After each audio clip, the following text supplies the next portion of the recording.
I moved into Lakeside Court for the peace. Neat brick paths, manicured hedges, and the sun melting into the water every evening like poured amber. My patio became my refuge. I'd unwind after work, iPad Pro in hand, answering emails or sketching concepts. Completely innocent, completely routine. That calm lasted exactly 9 days. I first noticed her the way you notice a wasp drifting too close, hovering, calculating, waiting. Karen with her razor-sharp blonde bob that looked capable of cutting a sandwich. Oversized sunglasses that hid eyes trained for violations. She marched around like the walkway was her personal runway.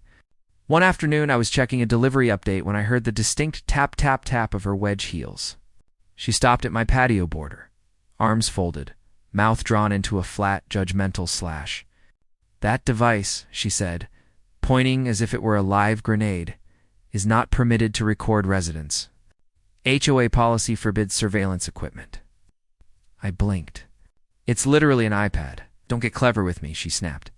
"We've had complaints about unauthorized cameras. Bring that thing out here again and I'll file a notice."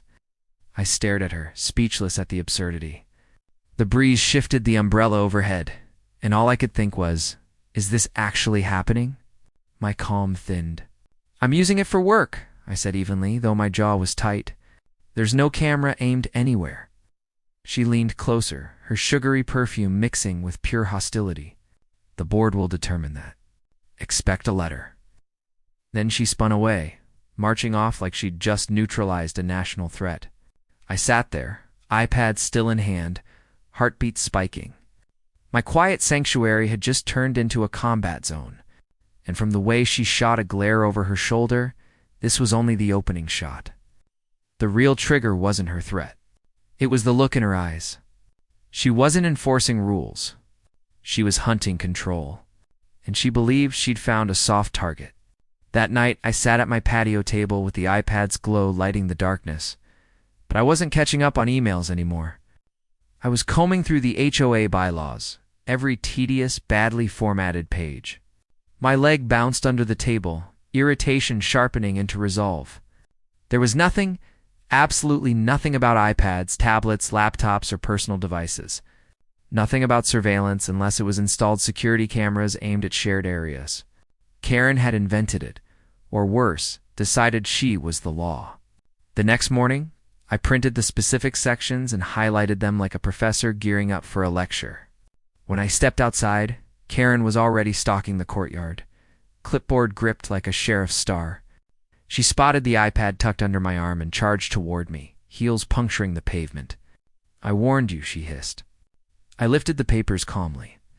I read the bylaws. "You're wrong." My voice was low, steady. Her nostrils flared like a bull's. "This is a personal electronic device. There's no rule against it." She ripped the pages from my hand, skimmed them, then scoffed. "Residents don't interpret rules." "The board does?" She jabbed the paper sharply. "We can classify that as surveillance. Expect fines." Something in me snapped, quiet but clean. I stepped closer, squared my shoulders, making it clear I wasn't backing down. "If you push a false violation, that's harassment and illegal." Her smirk twitched, uncertainty cracking her mask for a split second before she recovered her smug stance. "You'll regret challenging me," she snapped, then stormed off. Fine, if she wanted a fight, she'd get one. I went inside, settled at my kitchen island, and fired off an email to the management company, attaching screenshots of the bylaws and a detailed account of Karen's conduct. I CC'd the full board, the property manager. And then this is where I took it up. A level I included the State Attorney General's HOA Compliance Division. It was the nuclear route, but bullies only retreat when they're checked hard. 5 minutes later, my phone buzzed. "Case received. We will follow up." My pulse kicked. Not from fear adrenaline. Karen thought she'd bully me into compliance. She had no clue I'd stopped playing defense entirely. By the next morning, the air in Lakeside Court felt charged. Neighbors who once gave polite waves now watched me like I'd set off explosives under the gazebo. Word moves fast when an HOA board member feels cornered. I was unlocking my mailbox when I heard those all-too-familiar wedge heels firing toward me. Karen appeared, flushed and furious, clutching a manila envelope as if it were scripture. "You've made a serious mistake," she hissed, shoving it against my chest. "Undermining board authority is a breach of community trust." I opened the envelope slowly, never breaking eye contact. Inside, a violation notice stamped in screaming red ink. Alleged offense: use of unauthorized surveillance equipment. Fine: $150. Due immediately. I nodded, tucked it back in, and said quietly, "Thanks. You just handed the state exactly what they needed." Her expression cracked fear, slipping through the armor for just a heartbeat before she forced her mask back into place. "We'll see about that," she sputtered and turned away. 2 hours later, the real blow landed. A white SUV with the state seal rolled into the community, 2 investigators stepping out in crisp, unmistakable suits. They moved with the calm certainty of people who outrank everyone. I watched from my patio as they approached her. She tried greeting them with her practiced board member smile, shoulders stiff with fake authority, but her voice trembled slightly when one investigator lifted a clipboard. Residents popped out like prairie dogs, whispers swirling, phones discreetly raised. Even the birds seemed to hush. Karen gestured wildly, first at my unit, then at the common areas, her arms chopping through the air with rising panic. One investigator slowly shook his head, firm and deliberate. Karen's face drained. She looked suddenly small, cornered. Later, a neighbor I barely knew, a man with a gray beard and a golf shirt, wandered over and muttered, "The AG's office doesn't show up unless someone really messed up." He gave my shoulder a light pat, subtle approval. By evening, management issued a community-wide email. All violation notices related to personal electronics are suspended pending state review. Karen did not leave her condo. For once, silence. But it wasn't over. Not quite. Because power like hers rarely falls without a last, desperate swing. And I was ready. The next few days felt oddly dreamlike. Karen skipped board meetings. Her once dominant voice was absent from the courtyard. Passing her condo, I saw the curtains pulled tight and the blinds sealed like she'd gone underground. Victory wasn't loud, but it was definite. The state's investigation moved quickly. I answered questions plainly, providing emails, excerpts from the bylaws, and photos showing my iPad sitting harmlessly on my patio. Every interaction with the investigators only reinforced what I'd known all along. She had overreached hand. I had receipts. Eventually, the formal notice arrived. The state concluded Karen had abused her HOA authority and ordered the board to stop targeting residents over personal electronics. Any future violations on that basis would be legally actionable. In simple terms, my iPad was protected, and Karen's power grab had officially collapsed. Neighbors began treating me differently. Some offered quiet apologies. Others whispered congratulations, cautious not to draw attention while she still hid behind closed blinds. One evening, an older couple left cookies on my patio, shy smiles, grateful eyes. It was an odd, unexpected kind of communal gratitude. Karen eventually returned to a meeting, but everything had shifted. She arrived rigid, tense, lips pressed in that signature disapproving line. Yet every eye in the room was trained on her with new calculation. She tried to speak, but for once the board gently cut her off with procedural corrections and reminders of her limits. Her authority was real, yes, but far from absolute. That truth had been delivered loudly. I sat on my patio, setting my iPad on the table, the sunlight catching the sleek aluminum edges. Such a small device, a normal tool, yet it had become a symbol of personal boundaries, proof that calm preparation and quiet. Resolve beat intimidation every single time. More than that, I realized this fight had never been about technology or minor rules. It was about resisting someone who believed their personal will was law. It's about ensuring fear didn't become the background noise of my own home. I leaned back, letting the breeze brush over my face, and allowed myself a genuine smile. Karen had tried to control me with rules, fines, and pressure. Instead, She'd been reminded that accountability existed, even in the small suburban kingdoms she tried to rule. As I tapped open my next project, I thought, some battles are worth fighting, even when all you're defending is your right to live in peace. A week after the state intervened, I noticed Karen's tactics shift. She no longer attacked me directly. Instead, she began gathering a tiny circle of neighbors on her doorstep, whispering about community standards and invented security issues. From my patio, coffee in hand, iPad lit up.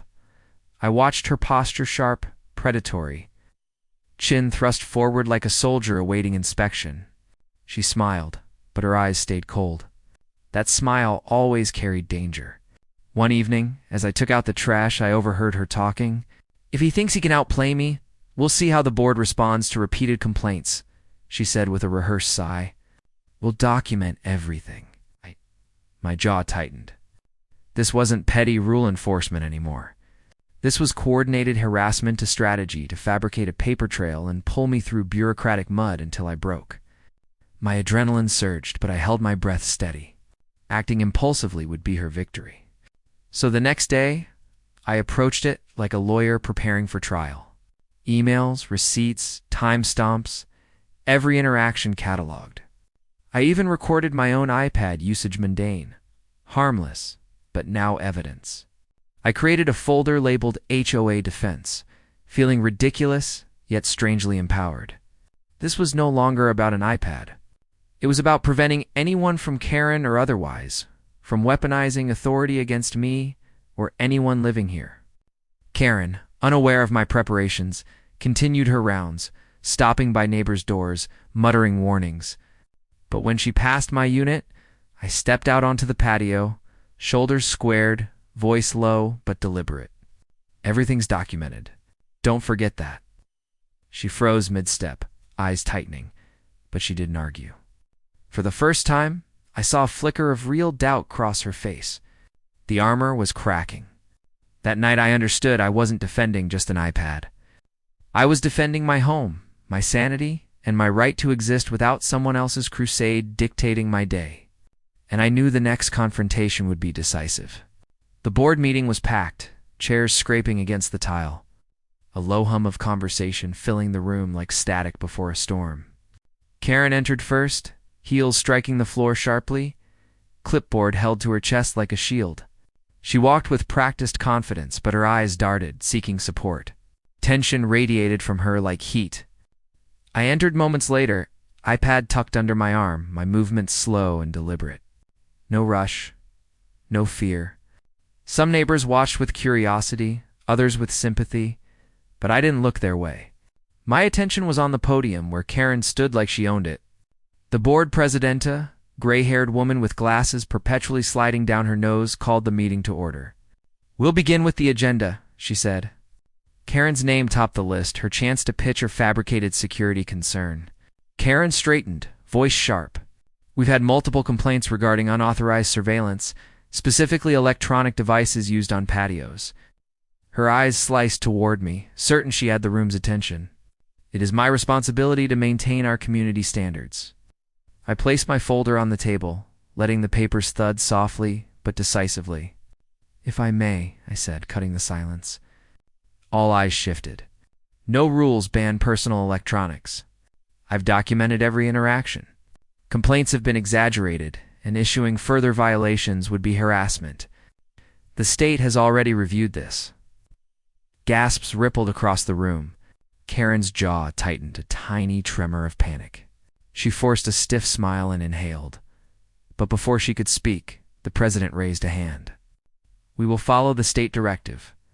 No action can be taken against residents using lawful personal devices." Karen's face drained, the veins in her neck tightening. For the first time, she wasn't steering the room. Her posture, deflated shoulders dropping, hands fidgeting, lips pressed into a frustrated line. I leaned back, arms crossed, calm and unshaken. The room was still, every neighbor fully recognizing where the truth lay. Karen stammered, muttered something about addressing the matter next month, but no one engaged. The board moved on. When the meeting ended and I stepped outside, the sun warmed my face. For weeks, tension had clung to every corner of my life here. Now it was dissolving. Karen hadn't just lost, she'd been exposed. And I finally understood something crucial. Standing your ground isn't about winning arguments. It's about letting truth cut through intimidation. The days after the showdown were quiet, almost anticlimactic, but in a deeply satisfying way. Karen retreated entirely, reduced to the occasional furtive glance from behind closed blinds. She stopped attending events, stopped patrolling, stopped plotting. The war had ended not with chaos, but with a simple, undeniable fact. Her authority had boundaries. I spent my mornings on the patio again, iPad resting in my lap, coffee steaming at my side. The air smelled of pine and fresh-cut grass, sunlight shimmering off the lake. The calm felt different now, a relief, a weight lifting I hadn't known I was carrying. Neighbors approached openly, offering smiles, nods, even easy conversation. Some apologized for doubting me. One older man chuckled, patting my shoulder. Looks like Karen finally learned her lesson. I thanked him, letting his words settle. It had never been about the iPad. It was about fairness, boundaries, and refusing to let someone rewrite the rules because they liked the sound of their own authority. A week later, the HOA issued a formal notice. All prior violations regarding personal electronics are rescinded. Residents should follow state guidelines. Any future complaints will be reviewed. Simple language, but heavy with meaning. I read it twice, savoring the clarity. I thought of Karen, her smug posture, her wedge heels clicking across the courtyard. The way she'd backed herself into a corner with her own ambition. She believed fear and power could override reason. And I had watched how fast that illusion shattered when faced with truth and persistence. That evening, I sat on the patio as the sun dripped low, turning the lake into molten copper. My iPad glowed softly, a small device that had sparked chaos yet stood for something much bigger.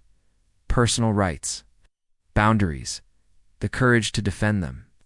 I tapped the screen to continue my work, a deep, quiet satisfaction settling in. Karen had tried to distort reality, punish me for existing peacefully. Instead, she learned the hard truth. Control taken by fear crumbles the moment someone stands firm. And I realized something else.